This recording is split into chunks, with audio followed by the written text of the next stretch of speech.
Selamat pagi saudara-saudara, selamat hari Minggu. Tidak terasa kita sudah memasuki minggu keempat pada bulan Januari 2021. Mari kita akan memuji Tuhan dan memuliakan namanya. Mari kita bangkit berdiri, kita akan menyanyikan satu pujian dari Napiri Rohani nomor 6, Berhimpun Semua.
Jemaat yang dikasihi Tuhan Yesus, marilah kita memasuki ibadah yang kudus ini di minggu keempat bulan Januari 2021 dengan pengakuan bahwa pertolongan kita dalam ibadah ini terjadi dalam nama Tuhan yang menjadikan langit dan bumi.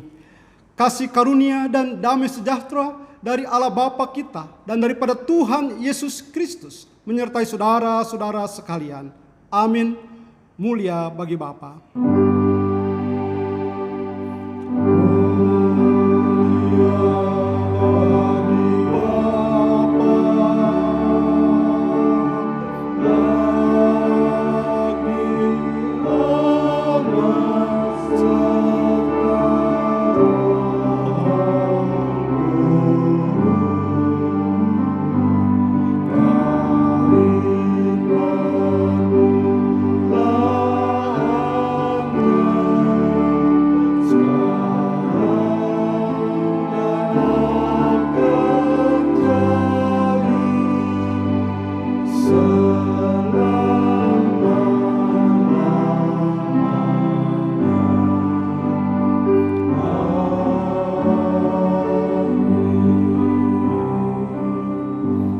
Silakan duduk kembali.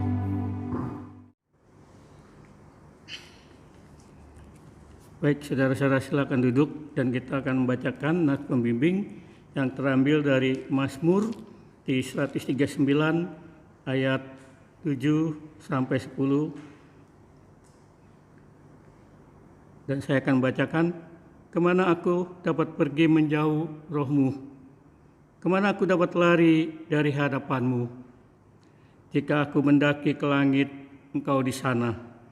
Jika aku menaruh tempat tidurku di dunia orang mati, di situ pun engkau. Jika aku terbang dengan sayap fajar dan membuat kediaman di ujung laut, juga di sana tanganmu akan menuntun aku dan tanganmu memegang aku. Demikian firman Tuhan yang terambil dari Mazmur 139, dan kita akan menyanyikan dari Napiri Rohani 22 bait 1 dan 2, Pujilah Tuhan Raja atas segala raja.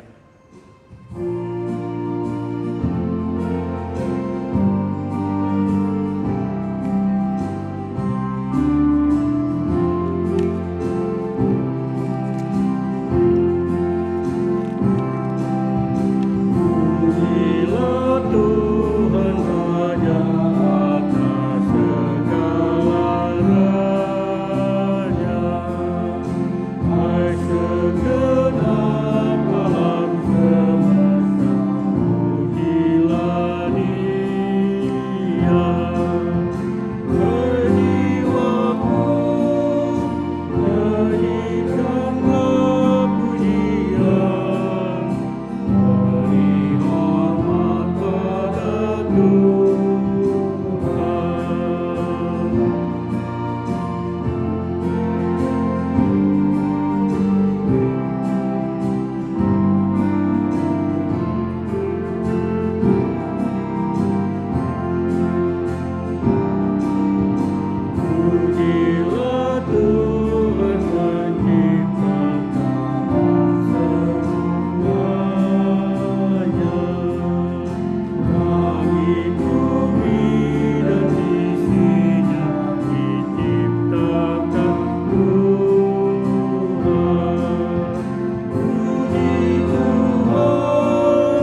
Hukum Tuhan yang terambil dari Yohanes 14 ayat 21, barang siapa memegang perintahku dan melakukannya, dialah yang mengasihi aku. Dan barang siapa mengasihi aku, ia dikasihi oleh Bapa-Ku. Dan aku pun akan mengasihi dia dan akan menyatakan diriku kepadanya. Demikian hukum Tuhan yang terambil dari Yohanes 14. Kita akan mengakui segala dosa-dosa kita. Mari kita tundukkan kepala, kita berdoa kepada Tuhan. Tuhan Bapa kami yang di surga, dengan rendah hati kami datang di hadapan-Mu. Tuhan, kami adalah manusia yang hina Tuhan, tapi kami percaya Tuhan, Engkau mengasihi kami orang-orang yang berdosa ini Tuhan. Ampunilah segala dosa dan kesalahan kami Tuhan, dan layakkanlah kami Tuhan. Sucikan hati, pikiran, perbuatan kami Tuhan, supaya kami layak di hadapan-Mu. Terima kasih Tuhan atas kasih dan kebaikan-Mu, dan hanya kepadamu Tuhan kami ucap syukur. Amin. Mari kita bangkit berdiri, kita akan membacakan berita anugerah yang terambil dari 1 Tesalonika 5 ayat 16, 17 dan 18. Bersukacitalah senantiasa, tetaplah berdoa, mengucap syukurlah dalam segala hal, sebab itulah yang dikehendaki Allah di dalam Kristus Yesus bagi kamu. Demikian berita anugerah, dan saya akan bacakan petunjuk hidup baru yang terambil dari Yeremia 1 ayat 7 dan 8. Demikian firman Tuhan. Tetapi Tuhan berfirman kepadaku, janganlah katakan, aku ini masih muda. Tetapi kepada siapapun kau kuutus, haruslah engkau pergi. Dan apapun yang kuperintahkan kepadamu, haruslah kau sampaikan. Janganlah takut kepada mereka, sebab aku menyertai engkau untuk melepaskan engkau. Demikian firman Tuhan. Silakan duduk, dan kita akan mendengarkan firman Tuhan yang dibawakan oleh Bapak Pendeta Yusak Mulyatan. Sebelum itu kita akan menyanyikan pujian dari Napiri Rohani 23 ayat 1 dan 2, lebih dekat kepadamu.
Mari Bapak Ibu dan saudara-saudara, kita berdoa, kita mohon pimpinan Roh Tuhan untuk membawa kita masuk dalam kebenaran firman-Nya, dan dalam kuasa-Nya kita boleh mampu melakukannya dalam kehidupan sehari lepas sehari.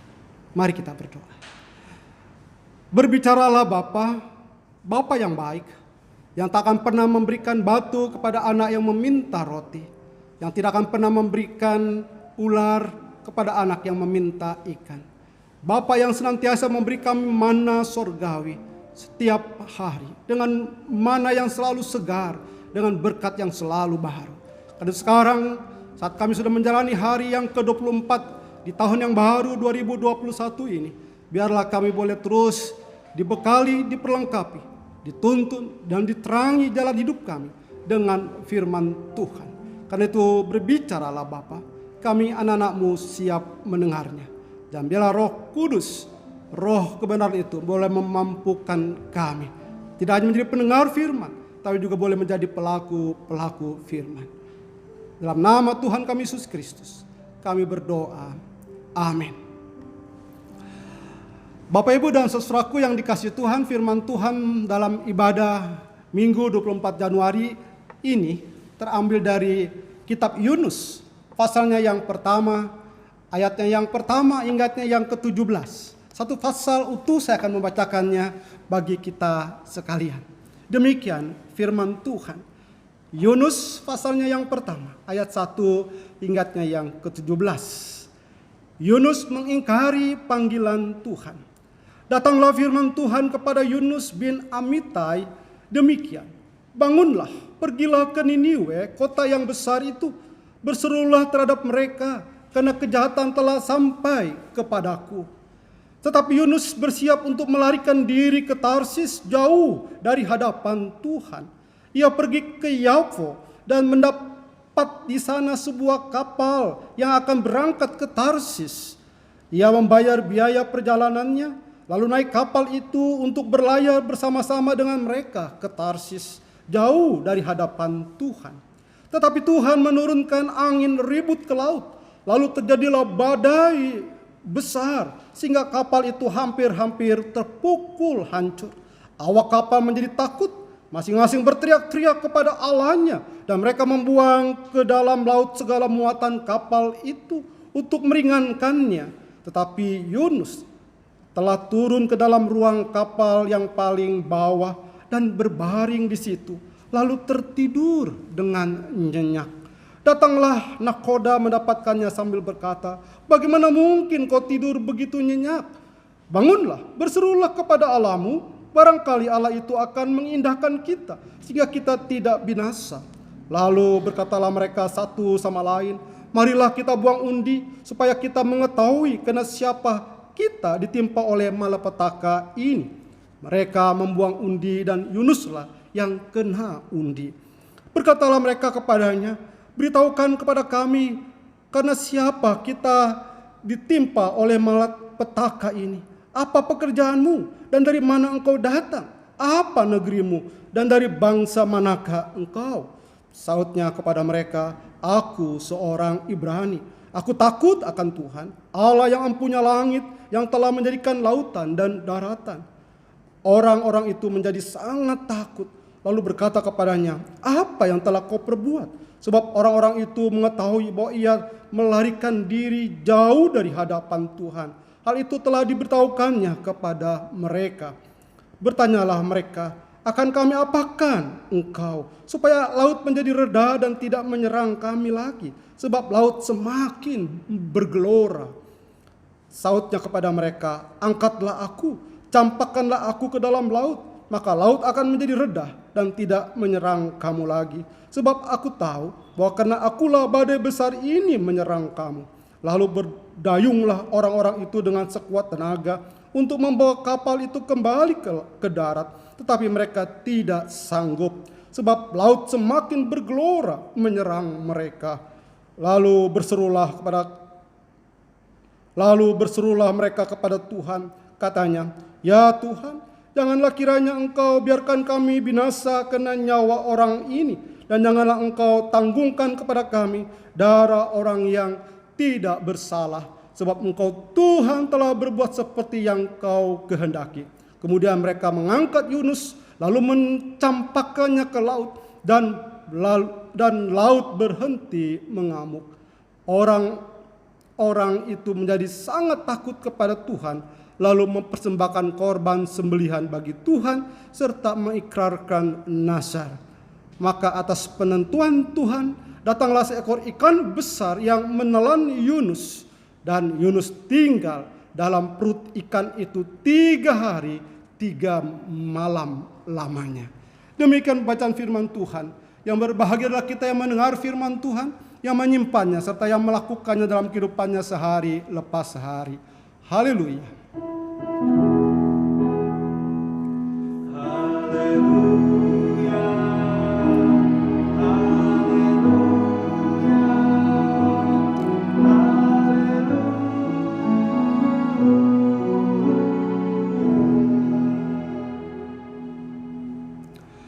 Bapak, Ibu, Saudara dan Saudari yang dikasihi Tuhan Yesus, setiap kita memiliki panggilan Tuhan yang kita namakan panggilan hidup, yaitu apa yang harus kita lakukan di dalam hidup ini seperti yang Tuhan mau tentunya. Seperti contoh, saudara, panggilan Tuhan itu bisa menjadi orang tua yang baik bagi anak-anak yang Tuhan hadirkan dalam hidup kita. Sehingga sebagai orang tua kita mampu mewarisi iman kepada mereka. Menjadi orang tua yang menjadi teladan dan kebanggaan bagi anak-anak kita. Dan tentunya sebuah panggilan yang mulia ini harus dimulai dengan pemahaman yang benar. Dengan peran kita sebagai suami atau istri. Yang Tuhan mau pastinya. Pertanyaan sekarang bagi kita saudara, apakah sudah kita lakukan panggilan ini? Panggilan Tuhan itu juga bisa berarti menjadi seorang profesional. Apakah menjadi seorang dokter? Atau seorang guru? Atau sebagai karyawan atau sebagai pengusaha? Menjadi seorang profesional dengan profesi apapun yang sudah Tuhan tetapkan dalam hidup kita, yang pastinya Tuhan mau kita jalani dengan setia dan menjadi berkat bagi orang-orang di sekitar kita. Lagi pertanyaannya saudara, apakah sudah kita lakukan? Tema khotbah pada Minggu 24 Januari ini adalah jangan lari dari panggilan Tuhan.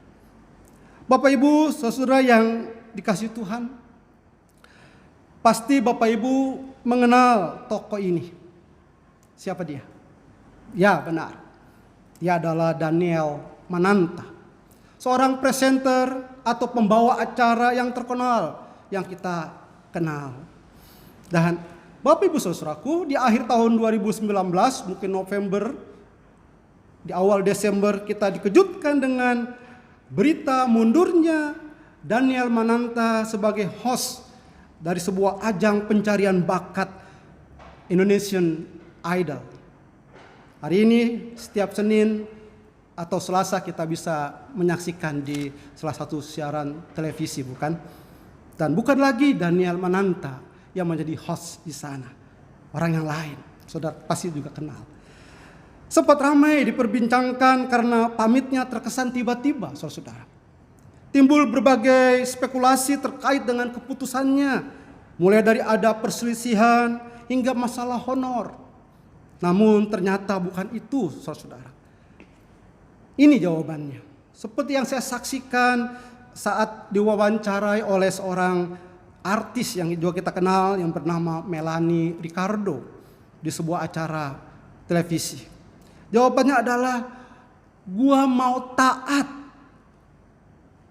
Jawabannya adalah, gua mau taat sama Tuhan.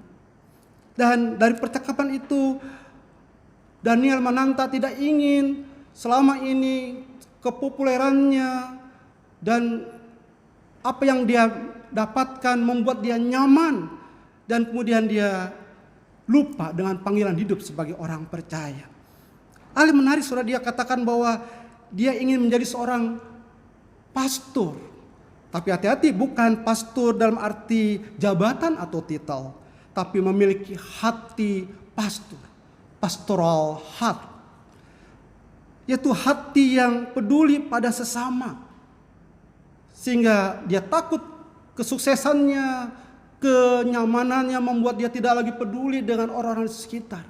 Tapi dia ingin punya hati seperti seorang pastor yang berbelas kasihan. Karena itu ia rela meninggalkan sebuah profesi yang semua orang mau atau inginkan. Karena bukan saja kepopulerannya, tapi juga honornya pastinya tidak sedikit, saudara-saudara. Bapak Ibu, saudara-saudariku yang dikasihi Tuhan Yesus, setiap orang pasti ada panggilan hidup. Apa yang Tuhan mau kita jalani. Terutama bagi orang percaya, Bapak Ibu dan saudara. Bahwa ada satu panggilan hidup untuk kita jalani. Dan panggilan Tuhan ini sudah Tuhan tetapkan dalam kehidupan saudara dan saya.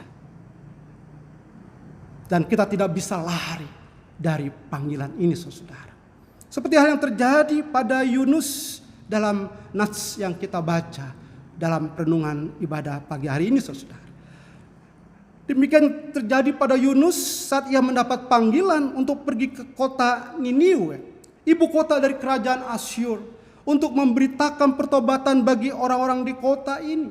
Pada ayat yang pertama, ayat yang kedua dikatakan, datanglah firman Tuhan kepada Yunus bin Amitai, demikian, bangunlah, pergilah ke Niniwe, kota yang besar itu, berserulah terhadap mereka karena kejahatannya telah sampai kepadaku. Bapak Ibu, saudara-saudari yang dikasihi Tuhan Yesus, alih-alih ia ke kota Niniwe, tapi pada ayat ke-13 dikatakan bahwa Yunus bersiap untuk melarikan diri ke Tarsis, jauh dari hadapan Tuhan. Ia pergi ke Yafo dan mendapat di sana sebuah kapal yang akan berangkat ke Tarsis. Ia membayar biaya perjalanannya lalu naik kapal itu untuk berlayar bersama-sama dengan mereka ke Tarsis, jauh dari hadapan Tuhan.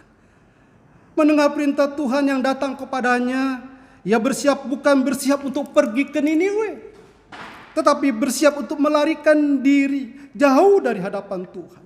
2 kali frasa jauh dari hadapan Tuhan ini diulang dalam ayat ini.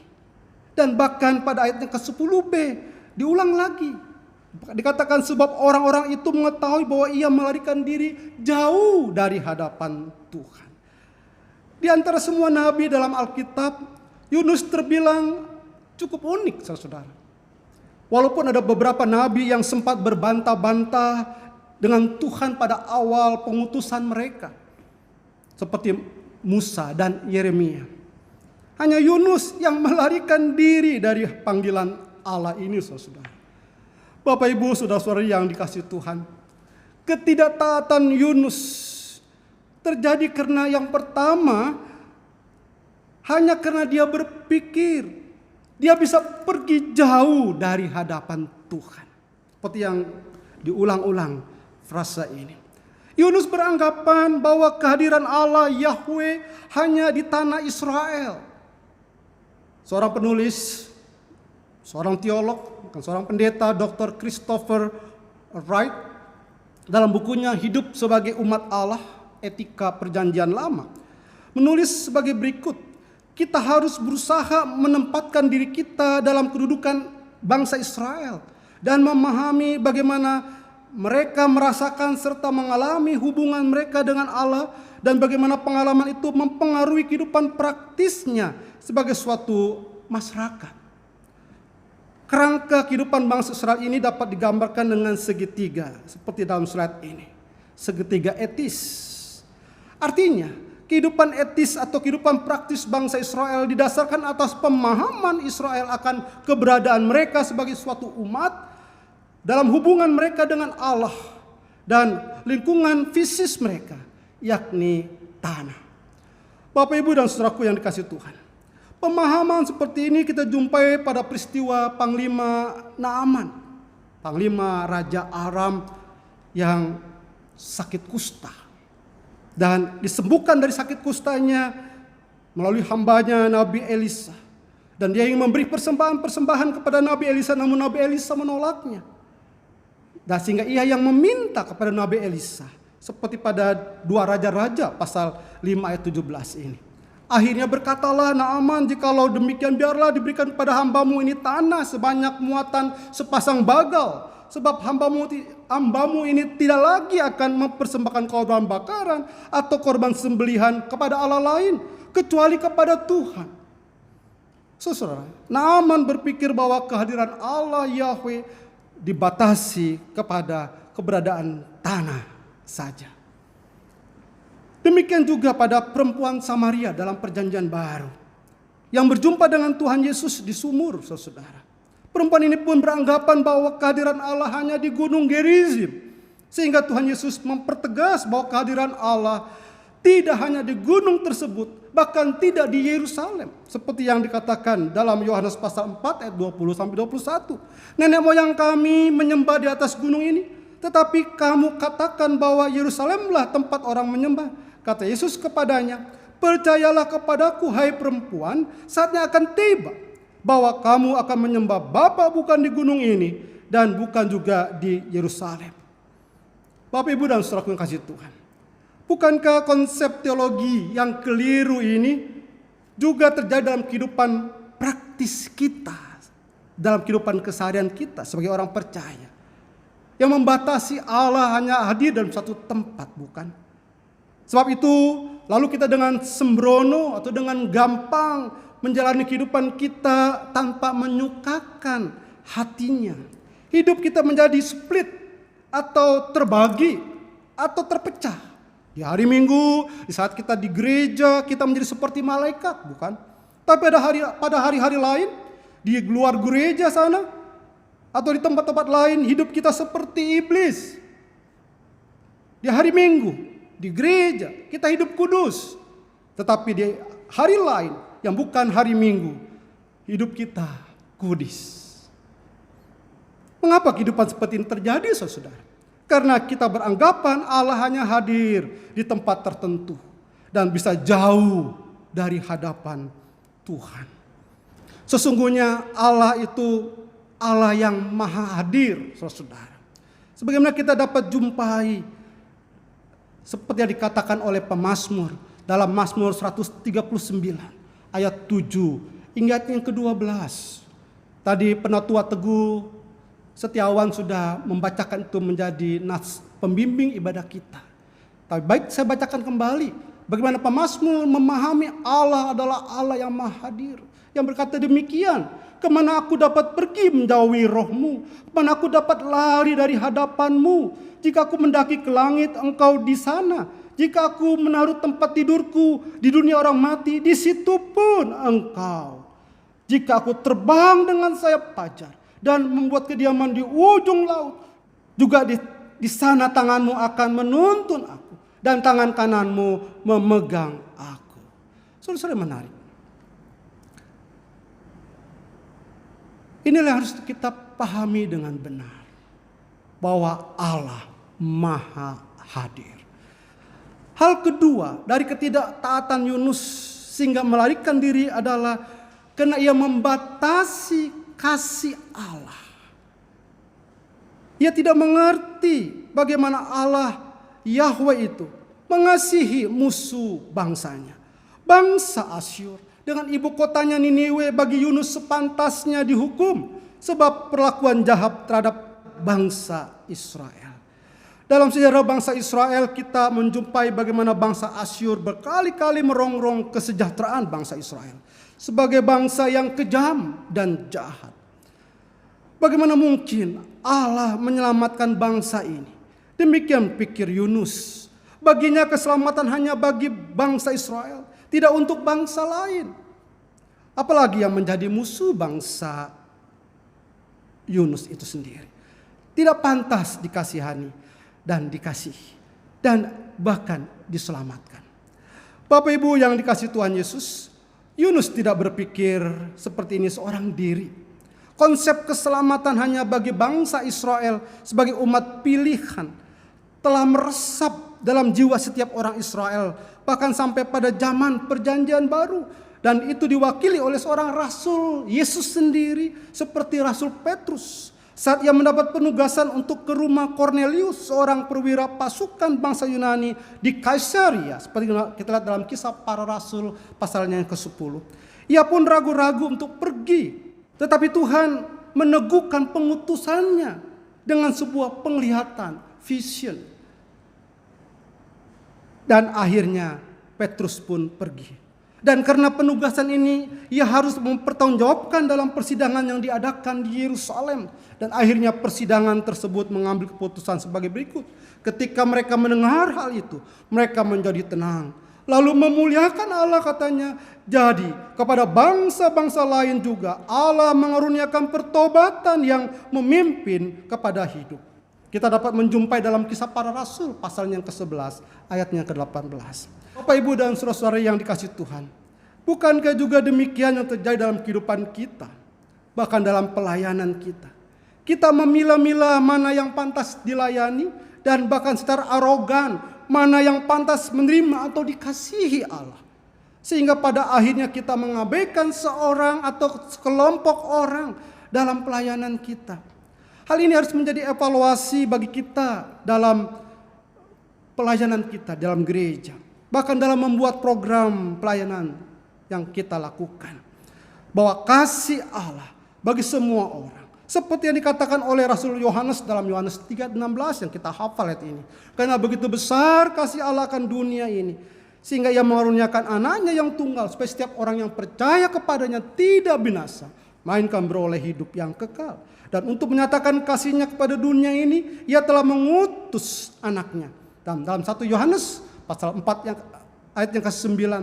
Lagi Rasul Yohanes berkata, dalam hal inilah kasih Allah dinyatakan di tengah-tengah kita, yaitu bahwa Allah telah mengutus anaknya yang tunggal ke dalam dunia, supaya kita hidup olehnya. Dan bahkan Rasul Paulus dalam suratnya kepada muridnya Titus mempertegas akan kasih Allah bagi semua orang ini, saudara-saudara. Dikatakan dalam Titus pasal 2 ayat yang ke-11. Karena kasih karunia Allah yang menyelamatkan semua manusia sudah nyata. Dan dalam hal ini berarti Yunus gagal. Bahkan juga kita harus akui gagal dalam memahami kasih Allah yang demikian. Sebab itu, sebagaimana hal yang kita ketahui, Yunus melarikan diri dari panggilan Allah. Namun Allah yang maha hadir dan Allah yang maha kasih ini, Allah yang berdaulat dalam kehidupan umatnya. Sebab itu ia mengejar Yunus. Dikejar Allah yang berdaulat. Itu yang kita jumpai pada ayat yang keempat sampai ayat yang ke-17, saudara. Pelarian Yunus tidak luput dari Allah Yahweh. Pilihan Allah tidak salah. Menggunakan kalimat Rasul Paulus, sebab Allah tidak menyesali kasih karunia dan panggilannya. Dalam Roma pasal 11 ayat 29. Begitu juga kepada Yunus, ada dua tindakan Allah untuk mendapatkan Yunus agar ia memenuhi panggilannya. Yaitu yang pertama, Allah menurunkan badai besar ke laut. Pada ayat yang keempat dikatakan, tetapi Tuhan menurunkan angin ribut ke laut. Lalu terjadilah badai besar sehingga kapal itu hampir-hampir terpukul hancur. Jemaat yang dikasihi Tuhan.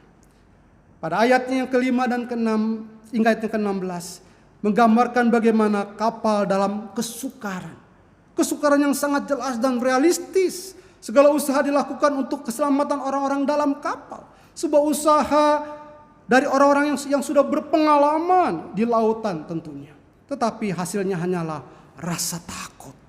Pada ayat yang kelima dikatakan awak kapal menjadi takut. Masing-masing berteriak-teriak kepada Allahnya. Dan mereka membuang ke dalam laut segala muatan kapal itu untuk meringankannya.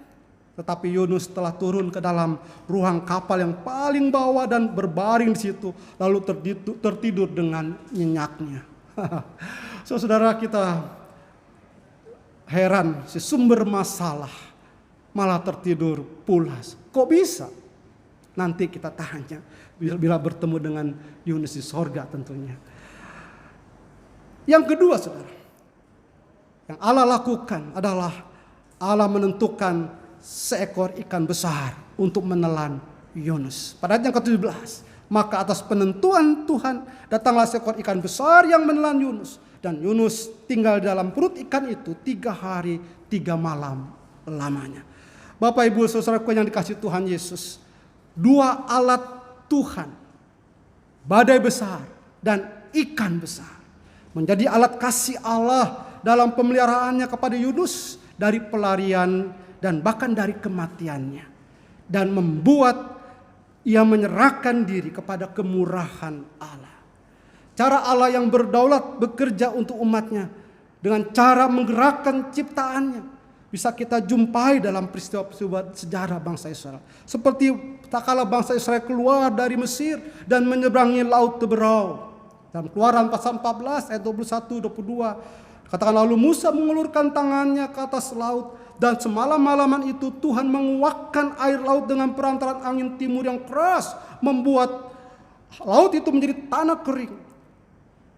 Maka terbelahlah air itu. Demikianlah orang Israel berjalan dari tengah-tengah laut di tempat kering, sedang di kiri dan kanan air itu sebagai tembok bagi mereka. Hal yang kedua, kita mengingat bagaimana Allah memberi makan daging kepada umatnya di padang gurun tak kala perjalanan dari Mesir ke tanah perjanjian. Dalam Bilangan 11 ayat 31. Katakan juga, lalu bertiuplah angin yang dari Tuhan asalnya. Dibawanya lah burung-burung puyuh dari sebelah laut dan dihamburkannya ke atas tempat perkemahan dan di sekelilingnya. Kira-kira sehari perjalanan jauhnya ke segala penjuru dan kira-kira 2 hasta tingginya dari atas muka bumi. Dan mereka bisa makan daging, bahkan sampai mereka yang binasa karenanya. Bapak Ibu saudara-saudara yang dikasihi Tuhan Yesus, dalam pelarian Yunus, Allah yang berdaulat nyata dalam kehidupan hambanya ini. Dalam kedaulatannya Tuhan juga memberikan cicipan kedaulatannya atas bangsa-bangsa lain yang ada di dalam kapal yang hampir karam gegara kehadiran Yunus di dalamnya. Melalui peristiwa ini, para awak kapal mengenal siapa Tuhan Yahweh itu. Mereka takut kepadanya. Saudara bisa melihat pada ayat yang ke-10. Mereka berdoa kepadanya pada ayat yang ke-14. Mereka beribadah kepadanya pada ayat yang ke-16. Dan hal yang sama akan terjadi pada penduduk kota Niniwe, bukan? Kalau kita nanti membaca pada pasalnya yang ketiga. Saudara-saudari yang dikasihi Tuhan Yesus, dalam konteks kehidupan sebagai orang percaya, panggilan Tuhan pada intinya adalah menjadi saksinya. Saksi Tuhan dengan menyatakan hidup sebagai terang dan garam. Dalam Matius pasal 5 ayat 13 hingga yang ke-16. Saudara bisa membaca dalam slide ini. Apakah kita masih mau lari dari hadapan Tuhan untuk menghindari panggilannya? Saudara tidak bisa lari dari hadapannya. Sebab ia Allah Maha Hadir dan berdaulat dalam hidup saudara. Jika Tuhan sudah memanggil apapun panggilan itu, menjadi orang tua, sebagai suami atau istri, atau sebagai profesi apapun, janganlah kita mengabaikan dan melarikan diri dari rencananya. Kemurahan ajaib yang Dia sudah berikan kepada kita melalui inkarnasinya menjadi bayi kudus di kandang hina yang baru saja kita rayakan dalam peristiwa Natal. Hingga Ia sampai menuju kayu salib yang hina demi menebus kita yang hina karena dosa. Sehingga kita boleh menjadi anak-anaknya yang terkasih dan bahkan mau menjadikan kita sebagai saksinya. Jadi dipilih untuk menjadi alatnya sebagai terang dan garam bagi dunia ini dan juga bagi orang-orang di sekitar kita. Bahkan mempercayakan pelayanan bagi mereka yang terhilang, yang belum mengalami kasih dan kuasa Tuhan. Kan itu marilah Bapak Ibu, sebagaimana kesaksian Daniel Mananta tadi, menyadari bahwa kenyamanan hidup bisa membuat kehilangan, bahkan bisa lari dari panggilan yang sudah Tuhan tetapkan dalam hidupnya. Jangan sampai. Bahkan juga dalam masa yang mungkin masih sulit karena pandemi yang sampai hari ini belum juga surut, kita kehilangan untuk menyadari ada panggilan hidup sebagai orang percaya untuk melayani Tuhan. Tuhan memberkati. Amin. Satu dulu, setelah itu kita masuk dalam doa syafaat. Bapa Surgawi, terima kasih. Kami boleh berjalan di tahun yang baru 2021, di hari yang ke-24. Hampir 1 bulan sudah kami ada di bulan yang baru, di tahun yang baru ini. Namun biarlah kiranya kami tetap menjalani kehidupan kami dengan menyadari ada panggilan untuk boleh hidup melayani Tuhan dalam profesi atau dalam peran apapun dan dimanapun kami berada. Biarlah apa yang kami dapatkan dari Yunus, kami menyadari bahwa kami tidak akan bisa lari dari panggilan Tuhan. Allah yang berdaulat, Allah yang maha hadir dan Allah yang maha kasih akan mengejar dan mendapati kami. Bahkan dengan caranya yang ajaib dan penuh kasih akan menemukan kami. Oh, kami bersyukur memiliki Allah yang demikian. Allah yang kami sembah dalam Tuhan kami Yesus Kristus. Karena itu kami boleh datang padamu dalam doa syafaat kami pada saat ini Tuhan. Lagi kami berdoa untuk bangsa dan negara kami. Kami berdoa biarlah kiranya terus Engkau memberikan damai sejahtera-Mu, sehingga bangsa ini boleh keluar dari masa-masa sulit oleh karena pandemi COVID-19 atau oleh karena resesi ekonomi yang berdampak dari pandemi ini. Dan saat-saat dalam masa pemulihan, setelah vaksinasi bagi masyarakat boleh dijalani, kami percaya Tuhan pemulihan boleh terjadi dan kami boleh hidup kembali sebagaimana sedia kala. Kami boleh lagi dapat beraktivitas dengan lebih tenang dan dapat bekerja dengan lebih baik. Bahkan kami juga dapat beribadah kembali untuk tatap muka dengan lebih percaya diri, dengan tanpa ketakutan. Dan kami percaya Tuhan yang beserta kami. Terima kasih Bapak, Kau berkati pemerintahan kami. Beri kepada Presiden kami Bapak Jokowi dan juga Wakil Presiden Bapak Kiai Ma'ruf Amin. Bahkan juga untuk setiap menteri dapat bekerja dengan baik. Mereka boleh sehati dalam mengemban tugas mereka, tetap mengutamakan kepentingan bangsa yang besar, bukan hanya untuk kepentingan pribadi atau kelompok atau partai mereka. Tuhan berkati. Biarlah kiranya mereka boleh menjadi kebanggaan kami sebagai pemimpin-pemimpin yang boleh membawa kami masyarakat hidup damai dan sejahtera. Terima kasih Engkau berkati Tuhan. Untuk aparat keamanan kami, TNI dan Polri tetap boleh bersatu solid dan mereka tetap memberikan rasa aman dengan tindakan-tindakan tegas terhadap mereka-mereka yang mau mengacaukan keamanan negeri ini. Kami bersyukur kami memiliki aparat keamanan yang daripada Tuhan, memberikan hikmat biasanya pada para pemimpin, komandan-komandan hingga juga yang paling rendah. Tuhan mau berkati juga untuk pemerintahan di daerah-daerah. Tetap mereka juga sinergis dengan pemerintahan pusat. Mereka terus berkesinambungan, mengentaskan kemiskinan dan mengutamakan kesejahteraan bagi negeri ini. Terima kasih Bapak, Kau berkati untuk kota kami Jakarta, untuk gubernur kami, untuk setiap mereka yang bekerja untuk kedamaian dan kesejahteraan kota ini. Engkau berkati. Terima kasih Bapak. Kami juga berdoa untuk gereja-gereja Tuhan. Biarlah terus kami berkontribusi terhadap bangsa dan negara. Sehingga kehadiran kami boleh menjadi terang dan garam, sehingga kami menjadi berkat bagi orang sekitar. Kami menyerahkan untuk gerejamu secara khusus, baik gereja secara sinode gereja Kristus, maupun gereja Kristus Jembatan Hitam, baik pusat maupun pos kami yang ada di Cengklong. Tuhan memberkati supaya kami tetap boleh terus dapat beribadah dan dapat melayani-Mu Tuhan, dan terus mengentaskan program-program yang menjadi berkat buat jemaat, bahkan juga untuk masyarakat. Tuhan berkati.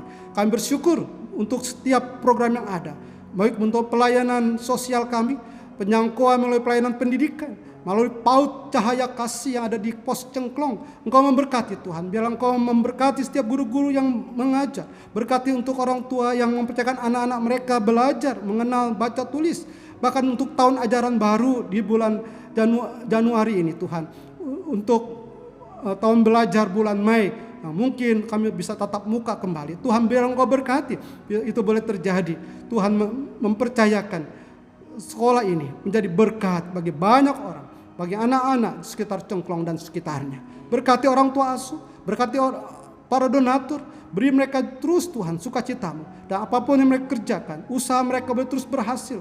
Karena di sanalah mereka dapat menyalurkan berkat itu bagi pekerjaan Tuhan melalui pelayanan di GKJH pusat ataupun pos Cengklong. Terima kasih Bapak, Engkau berkati rohaniwan, Engkau berkati untuk para majelis, para aktivis, BPBP, pos, Tuhan memberkati.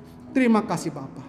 Inilah doa seru kami. Kami mengingat mereka yang kelemahan tubuh, mereka yang sakit, mereka dalam kebutuhan-kebutuhan ekonomi karena masa kesulitan hidup, biar mereka tetap mengandalkan Tuhan, mempercayakan Engkau dalam kehidupan mereka. Untuk biarlah mereka boleh melihat Engkau lah satu-satunya penolong dalam hidup mereka, sumber kehidupan mereka. Terima kasih Bapak. Inilah doa kami yang kami alaskan dalam Tuhan kami Yesus Kristus yang telah mengajar kami berdoa. Bapa kami yang di sorga, dikuduskanlah namamu, datanglah kerajaan-Mu. Jadilah kehendak-Mu di bumi seperti di sorga. Berikanlah kami pada hari ini makanan kami yang secukupnya. Dan ampunilah kami akan kesalahan kami, seperti kami juga mengampuni orang yang bersalah kepada kami. Dan jangan membawa kami dalam pencobaan, tapi lepaskanlah kami daripada yang jahat. Karena Engkau yang punya kerajaan dan kuasa dan kemuliaan sampai selama-lamanya. Amin. Mari saudara-saudara kita bangkit berdiri, kita akan mengakui iman rasuli kita, dan mari kita berkata bersama-sama, aku percaya kepada Allah Bapa yang Maha Kuasa, Khalik langit dan bumi, dan kepada Yesus Kristus anaknya yang tunggal Tuhan kita, yang dikandung dari Roh Kudus, lahir dari anak darah Maria, yang menderita di bawah pemerintahan Pontius Pilatus, disalibkan, mati dan dikuburkan, turun ke dalam kerajaan maut. Pada hari yang ketiga bangkit pula dari antara orang mati, naik ke surga, duduk di sebelah kanan Allah Bapa yang Maha Kuasa, dan akan datang dari sana untuk menghakimi orang yang hidup dan yang mati. Aku percaya kepada Roh Kudus, gereja yang kudus dan am, persekutuan orang kudus, pengampunan dosa, kebangkitan orang mati, dan hidup yang kekal. Silakan duduk. Baik saudara-saudara yang diberkati Tuhan, kita akan memberikan persembahan, dan saya akan membacakan ayat persembahan yang terambil dari 2 Korintus 9 ayat 6 dan 7. Camkanlah ini, orang yang menabur sedikit akan menuai sedikit juga, dan orang yang menabur banyak akan menuai banyak juga. Hendaklah masing-masing memberi menurut kerelaan hatinya, jangan dengan sedih hati atau karena paksaan, sebab Allah mengasihi orang yang memberi dengan sukacita. Bagi saudara-saudara dapat memberikan persembahan kepada nomor rekening di sebelah layar, baik GKJH maupun pos. Dan bagi yang tidak punya rekening dapat dikumpulkan pada waktu kita ibadah offline dan kita bisa memberikannya. Baik saudara, kita akan berdoa untuk persembahan ini. Mari kita tundukkan kepala. Tuhan, terima kasih atas kasih dan kebaikan-Mu Tuhan. Biarlah pada pagi hari ini Tuhan, dengan rela hati kami datang di hadapan-Mu, dan kami membawa hati dan membawa berkat yang daripada-Mu Tuhan. Biarlah persembahan kami ini Tuhan boleh dipakai untuk pekerjaan-Mu Tuhan. Terima kasih Tuhan atas kasih dan kebaikan-Mu. Hanya kepadamu kami ucap syukur. Di dalam nama-Mu kami berdoa. Amin.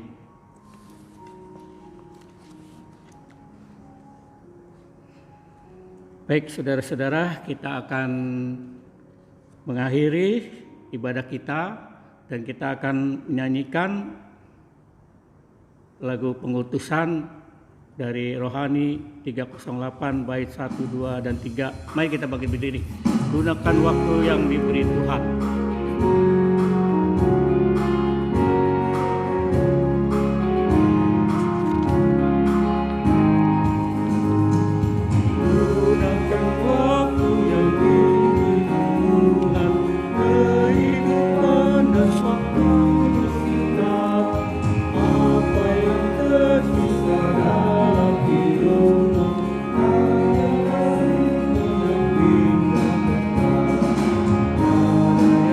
Kau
Jemaat, marilah kita menjalani hari-hari di tahun 2021 ini dengan tetap setia, untuk tetap setia dalam panggilannya. Karena itu, terimalah berkat Tuhan. Kasih karunia daripada Tuhan Yesus Kristus, kasih daripada Allah Bapa, serta persekutuan dengan Roh Kudus menyertai saudara-saudara sekalian dari sekarang sampai Tuhan datang kembali. Haleluya. Amin.